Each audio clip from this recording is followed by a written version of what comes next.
Sir, magandang umaga. Oy, magandang umaga, ano natin? Ay, yung pong driver license ko, kinumpis ka ng traffic enforcer doon sa Meganto.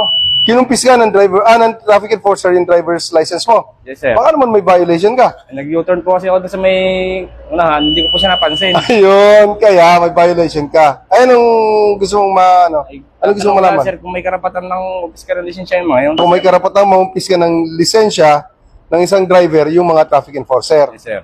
Ganito kasi yan. Oops! Na-confiscate ang driver's license mo.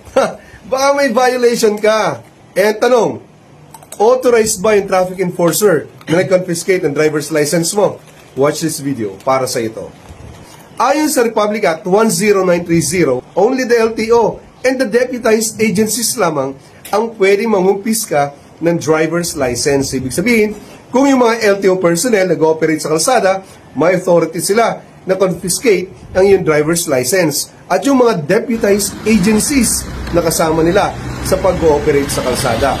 Paano po yung mga traffic enforcers ng mga municipality, ng mga city, may karapatan po ba sila o kapangyarihan na kumpiskahin ang aming driver's license?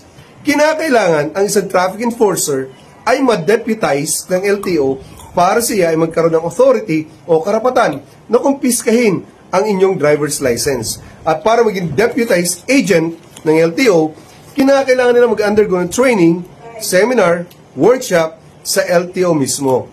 At kapag natapos sila ng training ito, bibigyan sila ng deputation ID, deputation order, at kapag sila nag-operate sa kalsada, ang i-issue nila sa inyo ay TOP, Temporary Operator's Permit. Yun ay kapag nahuli kayo at kumpis ka ay inyong driver's license ng mga deputized agent ng LTO.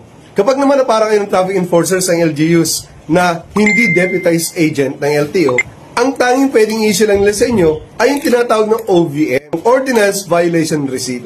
Alam nyo ba na may 4 na kulay ang deputation ID na ini-issue ng LTO? Yung kulay orange na ini-issue nila sa DPWH at pwede silang manghuli ng violation tulad ng overloaded vehicle. Ang kulay green, deputation ID, na ini-issue nila sa personal ng DNR para sa mga violation tulad ng smoke belching. Ang kulay blue na ini-issue sa mga MMDA at PNP-HPG, yung mga deputized agent ng agency ito.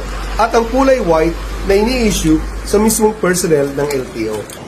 Ngayon, kung sakasakaling magmapara kayo ng isang traffic enforcer at kinukuhanan kayo ng driver's license, hanapin ninyo ang mga sumusunod. Ulitin ko, deputation ID, deputation order, o TOP na siyang ini-issue.